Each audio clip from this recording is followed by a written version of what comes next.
진면모라는 말을 많이 쓰죠. 아마 여러분들은 진면목이라는 단어를 더 잘 알 것입니다. 그 사람의 진면목.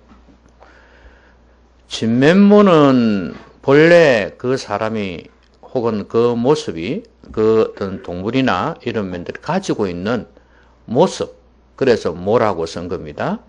그리고 진면목은 본래 가지고 있던 상태를 이야기합니다. 그런데 이 두 단어가 같이 쓰임을 받아요. 그래서 뭐 진면목이나 진면모나 그냥 원래 가지고 있던 상태나 모습이라고 이해를 하시면 되겠습니다. 근데 사람이 살다 보면은 어려울 때가 있습니다. 어려울 때 그 사람의 진면모가 드러난다고 그렇게 말을 하죠. 여러분, 좋은 친구는 어떤 친구가 좋은 친구입니까?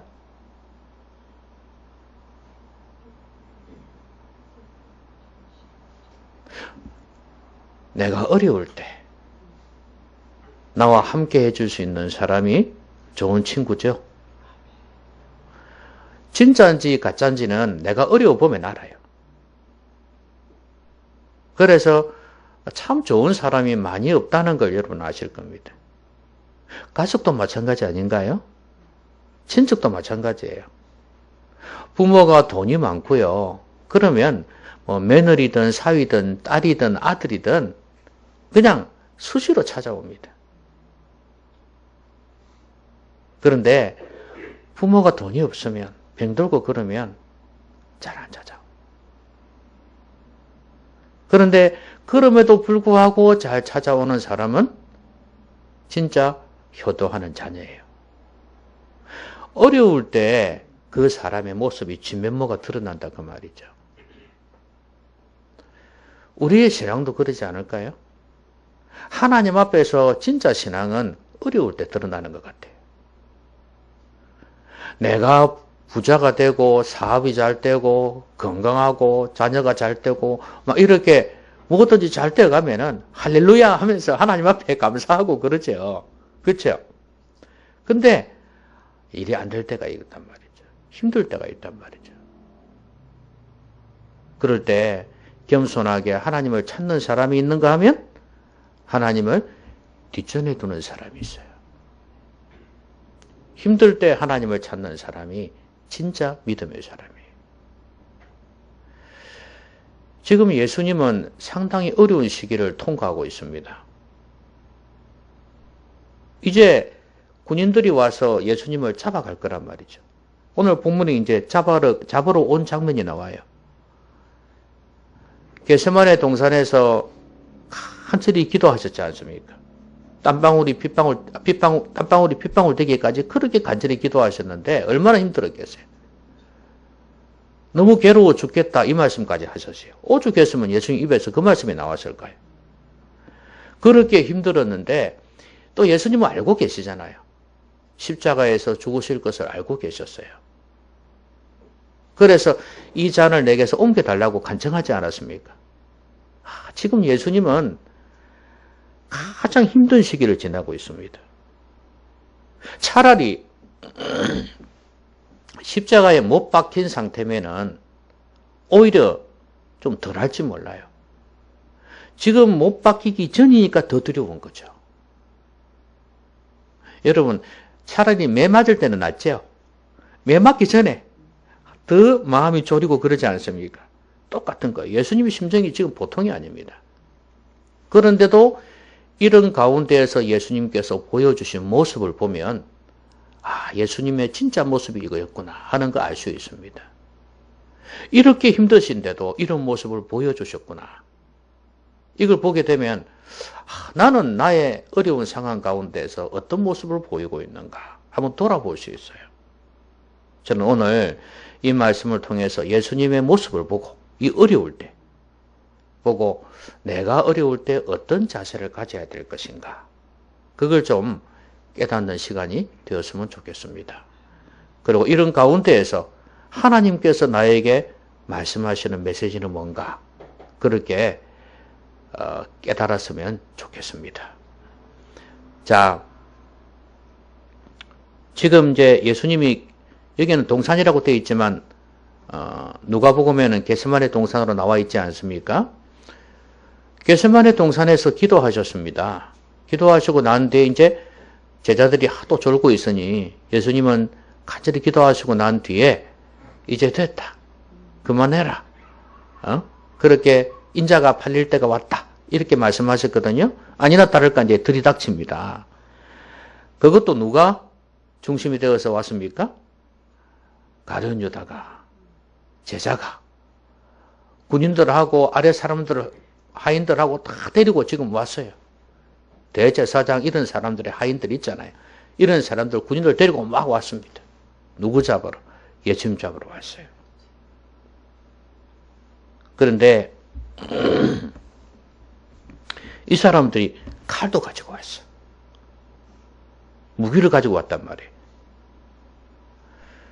근데 베드로도 칼이 있었던 모양이에요. 베드로도. 그래가지고 그 대제사장의 종을 갖다가 귀를 갖다 쳐버렸어요. 귀가 덩그렁 떨어졌거든요. 이 정도로 지금 험악한 상태입니다. 그러니 베드로 입장에서는 이제 이러다 우리 죽겠구나 하는 생각이 들었겠죠. 예수님뿐만 아니라 우리 모두가 죽겠구나 하는 생각이 들었을 거예요. 그 권력이 있으니까. 근데 예수님도 그런 마음이 드셨겠죠. 근데 예수님은 내가 죽는 것은 정해진 것이고 내가 죽는 것은 상관없지만 이 제자들, 나를 따라온 이 제자들은 살려야 안 되겠나 싶어서 이 사람들에게 뭐라 그러냐면 너희가 누구를 찾느냐? 나사렛 예수라. 그래, 내가 그니라. 그러면서 하시는 말씀이 나를 찾거든 이 사람들이 가는 것은 용납하라 그랬어요. 그러니까 왜냐하면 그 구약의 말씀을 인용하시는데요. 이는 아버지께서 내게 주신 자 중에서 하나도 잃지 아니하였사옵나이다. 이 말씀을 응하게 하려 한다고 그렇게 말씀하셨어요. 자, 예수님에게 하나님께서 주신 제자들, 이 사람들을 하나도 놓치지 않기를 원했단 말이죠. 예수님이 부르셨잖아요. 맞습니까? 12제자를 예수님이 부르셨죠? 그러면 예수님이 부르셨으니까 책임이 있는 거 아니에요. 아, 내가 이 제자들을 보호해야 되겠구나 하는 생각이 있었던 거예요. 그래서 예수님은 이 사람들에게 내 제자들은 다 가게 해라. 나만 붙들면 되잖아. 그렇게 말씀을 하신 거예요. 여러분, 여기서 예수님이 어떤 모습을 볼 수 있나요? 책임감. 내가 불렀으니 내가 책임을 져야 되겠다. 여러분, 예수님은 우리를 부르셨죠? 그렇죠? 우리를 부르셨잖아요. 우리가 이 제자들처럼 끝까지 주님께 붙어 있으면 주님은 우리를 책임을 져주십니다. 사람들은 다 떠나도 주님은 우리를 지켜주실 것입니다. 여러분이 연로해지고 힘들어지고 어려워져도 주님은 여전히 나와 함께 하실 거예요.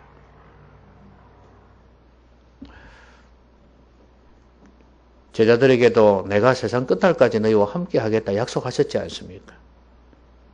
불 가운데 지나도, 물 가운데를 지나도 너희들이 해를 당하지 않을 것이다. 하나님께서 약속하셨습니다. 이런 책임감, 이게 예수님의 모습이에요. 어려울 때, 어려운데도 지금 예수님 지금 죽을 판인데 그런데도 지금 이런 모습을 보이잖아요. 그럼 우리는 어떤가? 여러분, 우리는 얼마나 책임감이 있는가 하는 거예요. 특별히 어려울 때. 여러분, 어렵다고 자녀들 내팽개치고 도망간 어머니, 온갖 비난을 다 당할 수밖에 없겠죠. 왜요? 책임감이 없으니까. 그래가지고 나중에 그 고아원에 버렸는데 나중에 만나가지고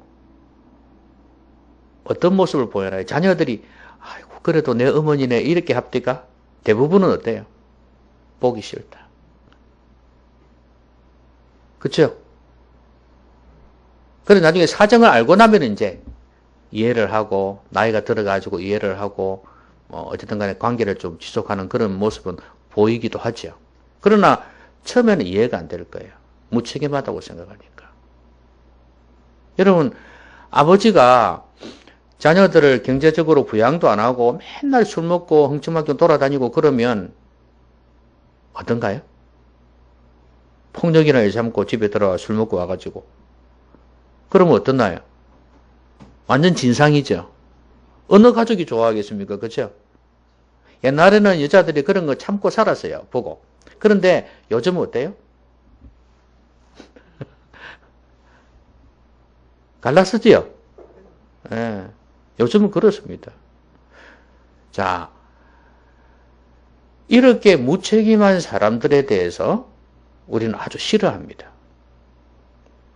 근데 어려울 때 힘들지만 최선을 다해서 가족을 위해서 일하는 부모님들의 모습, 또 혹은 가정을 보면서 책임지려고 하는 자녀들의 모습, 그런 모습 보면 참 귀하단 말이에요. 그런데 우리는 물질적인 면에서만 책임을 지려고 하는 경향이 있어요. 그것만 책임지면 나는 다 했다고 생각하는 경향이 있어요. 여러분, 우리는 특히 부모는 자녀의 교육에도 책임이 있습니다. 공부, 수학이나 영어 같은 그런 공부뿐만 아니라 삶의 교육, 이거에 대해서도 책임이 있어요. 아, 나는 돈 벌어줬으니까 괜찮아. 이건 아니에요.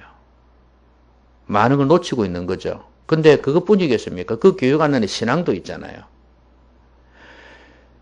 영적인 면에서도 부모들은 책임을 져야 돼요. 자녀에 대해서. 안 그렇습니까? 돈 벌어서 애들 키웠단 말이에요. 그리고 뭐 나는 제대로 안 했지만 학교 맡기고 학원 맡기고 해서 교육을 시켰단 말이에요. 근데 자녀의 인생이 하나님 없이 죄악 가운데 살아가는데 그걸 보고 있으면 어떡하냐고 말이에요. 그건 부모로서 할 일이 아니에요. 부모가 적어도 책임감이 있다면 자녀들의 영혼까지도 걱정하고 어떻게 하면 이들을 도울까를 생각해야지 부모로서 진짜 책임감이 있는 사람이라고 볼 수가 있단 말이에요.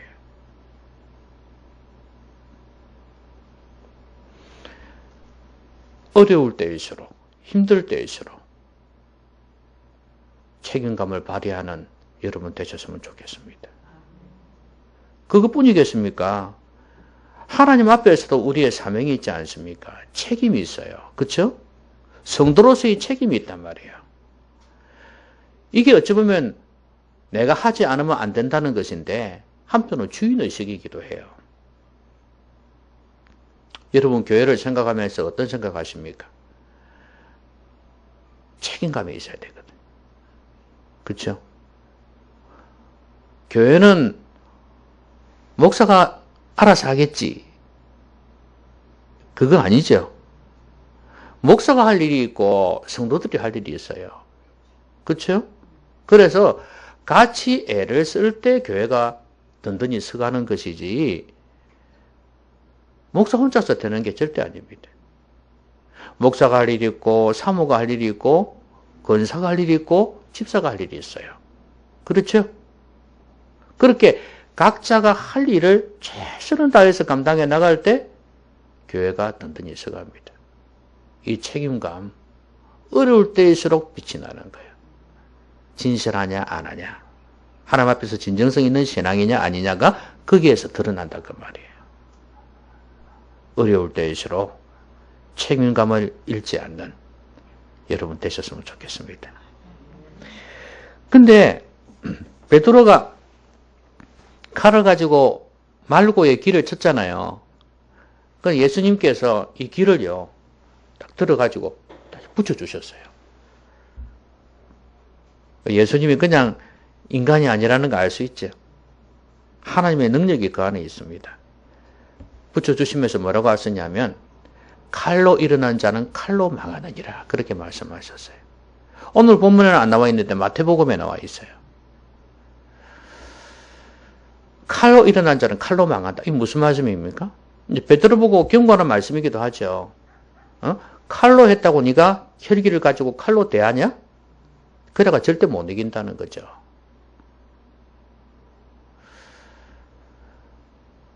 이 지금 권력자들이 이 칼이란 건 권력의 상징이거든요. 권력자들이 칼을 가지고 와서 지금 예수님을 잡으려고 왔잖아요. 그리고 제자들도 잡으려고 왔어요, 사실은. 주 목적은 예수님이지만 근데 이 권력자들의 행패가 칼로 나타난 것입니다. 그러면 칼로 일어난 자는 칼로 망한다? 언젠가는 너희들이 망할 것이라는 걸 경고하는 것입니다. 너희들이 그 권력 가지고 천년만년 누릴 줄 아냐? 칼로 일어난 자는 칼로 망할 것이라는 그 말씀이에요. 이 세상에 칼로 이 세상을 정복했던 사람들이 그 나라들이 결국에는 망하는 걸 많이 보게 됩니다. 앞으로도 그렇게 될 것입니다. 지금 우리의 눈앞에 드러나지 않았어도 언젠가는 그렇게 될 것입니다. 여러분, 우리 역사를 보면서 그런 거 느끼지 않습니까? 칼로 일어났던 사람들 있죠? 우리나라 역사만 봐도. 최근의 역사를 봐도. 자, 박정희 대통령은 5.16 혁명을 일으켰죠. 군사정변이라고 요즘은 그렇게 교육을 시킵니다. 어쨌든 간에 그렇게 하고 나는데 자기는 어떻게 죽었나요? 총에 맞아 죽었어요. 저는 그게 칼로 일어나는 자는 칼로 망한다는 걸 보여주는 거라고 생각해요. 뭐 전두환 대통령은 안 그렇습니까? 결국엔 그때 칼로, 총으로 군사 정권을 만들지 않습니까? 그래가지고 결국 지금 어떻게 됐나요? 완전히 몹쓸 인간으로 손가락질을 받습니다. 저는 벌써 사형 선고 받았다고 생각합니다. 망했다고 생각해요. 자기 자녀는 감옥에 들어가서 그 벌금 있지 않습니까? 그거 갚는다고 노력하고 있고. 지금 나왔는지는 모르겠지만 그때 그랬지 않습니까? 집안이 완전히 엉망이 되어버렸어요. 여러분 이거 망한 거 아닙니까? 그렇죠? 칼로 일어난 일은 칼로 망하는 거예요. 북한의 정권이 언제까지 오래 갈 것 같습니까? 하나님께서 언젠가 그 집안을 망하게 할 겁니다. 지금 독재 정권을 누리고 있는 시진핑이나 러시아의 누굽니까? 푸틴. 이런 사람들도 지금 계속해서 그 권력 가지고 아주 공포 정치를 하거든요. 겉으로는 인자 모습으로 보이죠? 뒤에서 공포 정치를 하고 있습니다. 그러면 사람들을 휩쓸고 있어요. 법까지 바꿔가면서 더 오래 계속 할 수 있게 만들어 놨습니다. 이게 뭡니까, 이게? 그러나 언젠가는 심판을 당할 겁니다. 저는 예수님께서 이 말씀을 하신 것이 역사는 하나님께서 주관하신다는 걸 보여주는 것이라고 생각합니다.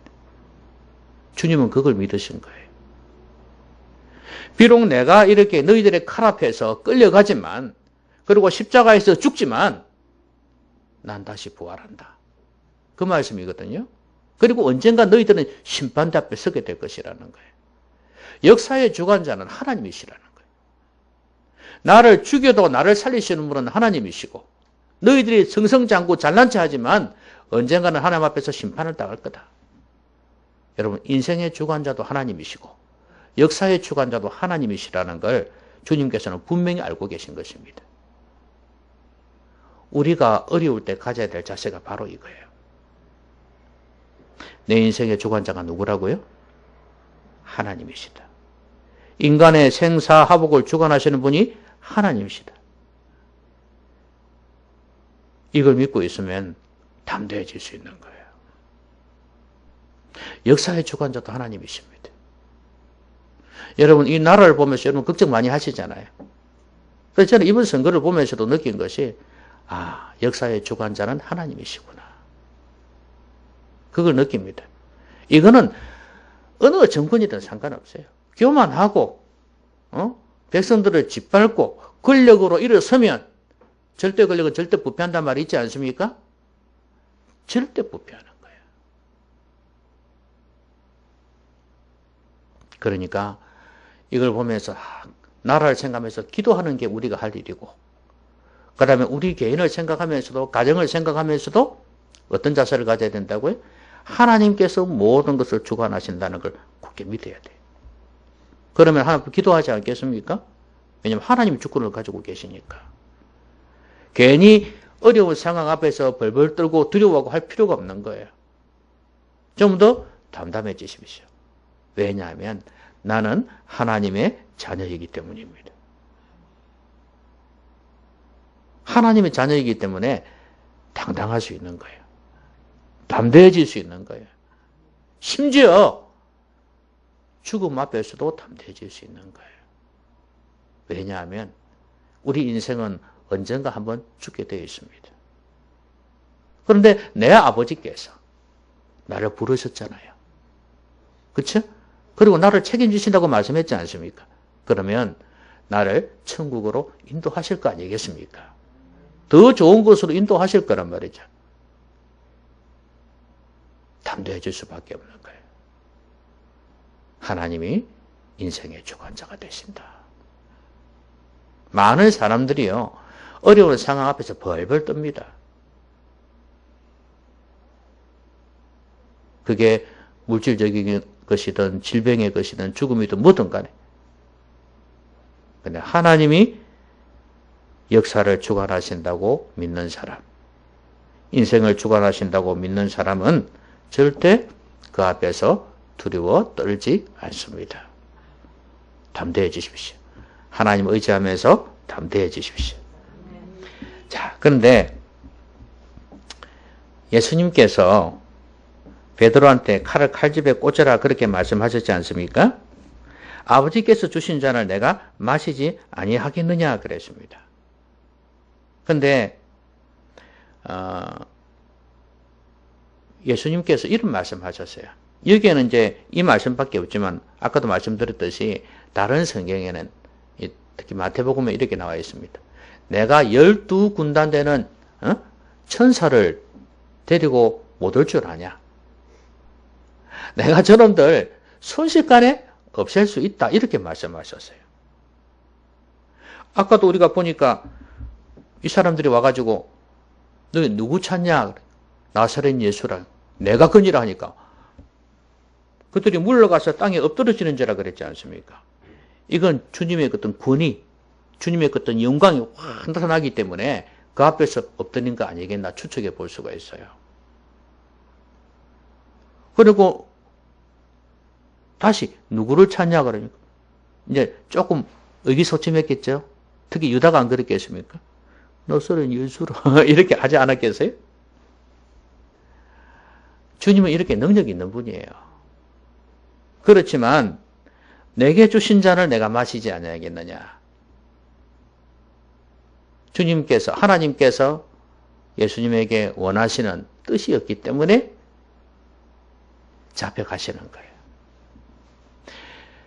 이게 뭐냐면 할 수 있는 능력이 있음에도 불구하고 이들을 확 제압할 수 있는 능력이 있음에도 불구하고 하지 않는 것. 이게 뭡니까? 온유잖아요. 온유의 원래 특징이 그겁니다. 길들인 사자, 길들인 야생마, 이걸 두고 이제 온유라고 표현을 하거든요. 그래서 사자가 확 이렇게 잡아먹을 수 있지만 길들여졌기 때문에 안 잡아먹는 거 있지 않습니까? 그걸 이제 온유라고 표현을 해요. 원래 헬라의 온유의 뜻이 그런 거예요. 그러니까 예수님처럼 막 분노하면서 이놈들하고 잡아 없앨 수 있지만 그렇게 하지 않는 것. 이게 온유인데요. 우리가 삶 속에서 어렵다 보면은 이 온유를 잃어버릴 때가 많아요. 여러분, 온유의 반대를 분노라고 볼 수 있어요. 여러분, 온유를 수어로, 이제 수화라고 그러는데 수어라고 많이 그걸 표현하더라고요. 수어로 표현하면 이거예요, 이거요. 사랑은 온유함이에요. 에? 이 사랑은 언제나 온유함이에요, 온유함이에요. 웃지 않았나 싶죠? 봤어요. 온유함이에요. 그러니까 성질을 갖다가 분노를 갖다가 누르는 거란 말이죠. 온유라는 게. 예수님은요, 기도와 삶이 일치했습니다. 예수님은 겟세마네 동산에서 기도하실 때 어떻게 했습니까? 이 잔을 내게서 옮겨달라 그랬잖아요. 그렇지만 아버지의 뜻대로 되기를 원한다 그랬잖아요. 이 잔을 내게서 옮겨달라 그랬는데. 오늘 하신 말씀에도 그래요. 내게 주신 잔을 내가 마시지 않겠느냐? 겟세마네 동산에서 아버지의 뜻대로 되기를 원한다고 기도했던 것처럼 오늘 여기에서도 순순히 그 하나님의 섭리를 인정하며 따라가지 않습니까? 얼마든지 거부할 수 있는 능력이 있음에도 불구하고 이게 온유라고 말이에요. 팔복에도 보면은 온유한 자는 복이 있나니 저희가 땅을 기업으로 받을 것이며 이 말씀이 있지 않습니까? 그리고 성령의 열매도 사이하오 자양 충온절, 충온절, 여기 절제 앞에 온유가 있습니다. 그렇죠? 자, 온유는 성령의 열매입니다. 그렇기 때문에 내 안에 성령으로 충만해질 때 온유가 내 삶 속에서 드러날 수 있다고 말이에요. 주님은 평소에도 기도하셨지만 이 시험 받기 전에, 잡혀식 가기 전에 얼마나 간절히 기도했는지 몰라요. 여러분, 기도하는 자에게 성령이 충만히 임하는 거 맞죠? 그러면 성령 충만하니까 이 가운데에서도, 이 지금 잡으러 온 이 어려운 가운데에서도 여유 있는 모습을 보여줄 수 있는 것입니다. 이 영적인 여유, 이 여유는 성령 충만할 때 오는 거예요. 그럴 때 온유함을 나타내 보이는 거예요. 이게 안 되면요, 아주 예민해지고 날카로워져요. 누가 나에게 뭐 한마디 하면은 그냥 막 이렇게 된다 그 말이죠. 그런데 온유하면 무던해지게 되는 거죠. 여러분, 온유한 자가 되십시오. 어려울 때 온유를 드러내는 거 쉬운 거 절대 아닙니다. 이 상황 보십시오. 지금 이 어떤 상황인지. 쉬운 게 아니에요. 여러분도 살다 보면 뭐 여러 가지 어려운 일이 생길 때 있잖아요. 화나고 짜증나고 기분 나쁠 때가 있잖아요. 다른 사람이 그렇게 하던 환경이 나를 그렇게 만들던 간에 그럴 때가 있잖아요. 그때 이 온유함을 드러내려면 평소에도 늘 내면 관리를 잘 하셔야 돼요. 성령 충만해야 됩니다. 말씀 충만, 성령 충만할 때 영혼이 여유가 있습니다. 오늘날 많은 문제가 여기에서 나오지 않나 싶어요. 얕은 사람이 되어집니다. 여러분, 물통이 있으면 물이 없어. 물이 조금밖에 없어.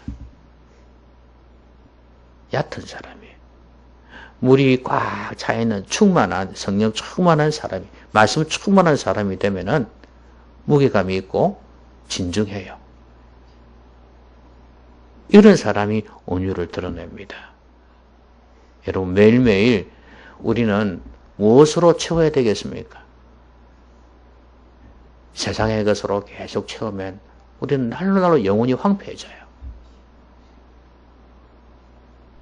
우리에게 보약 같은 선물이 말씀이요 성령님이에요.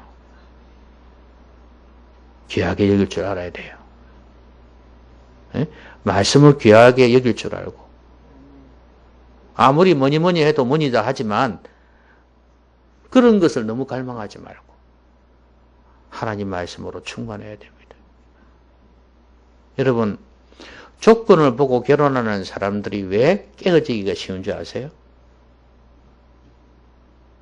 바로 이 안에 온유가 없기 때문이에요. 물질적이고 세속적인 것으로 채우고 그것을 가치 있게 여기는 가치관을 가지고 있기 때문에 진짜 추구해야 될 것을 추구하지 못하는 거예요. 그러니까 말씀과 성령을 추구하지 않으니까 그 안에 없는 거예요. 그러니까 문제가 생기고 갈등이 생기면 힘들어지는 거예요.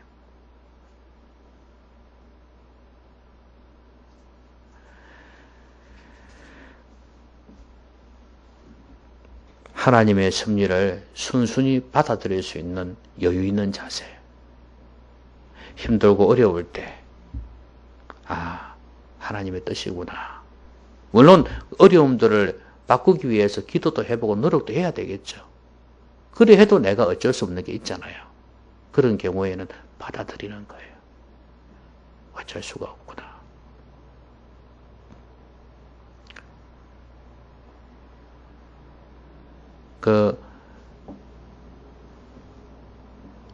박종호라는 사람이 있어요. 복음 가수. 뚱뚱하고 그 유명한 사람 있잖아요. 그 사람은 지금은 살이 빠져갖고 날씬하더만요. 그 왜 그런가 했더니 이 사람은 그 노래 잘하잖아요. 목소리도 좋고 그런데 옛날 목소리 다 가버렸어요.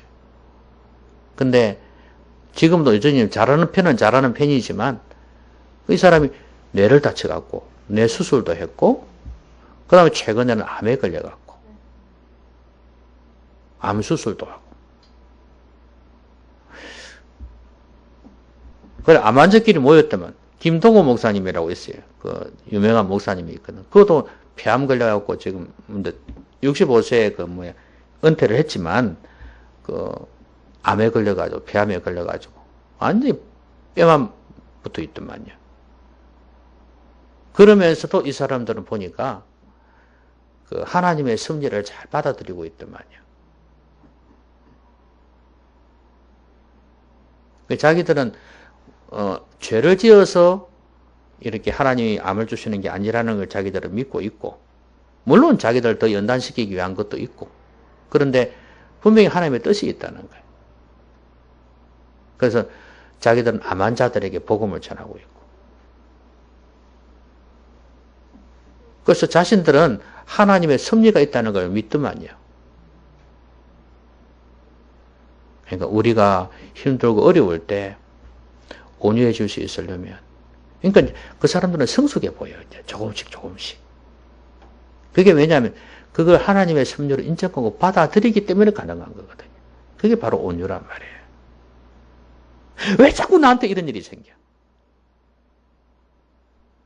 그렇게 하는 게 아니라 내 주어진 삶을 하나님의 뜻 가운데서 섭리를 받아들이는 그 성숙함, 그 온유함이 있으면 이제 인생이 좀 더 평안해지지 않겠나 하는 것입니다.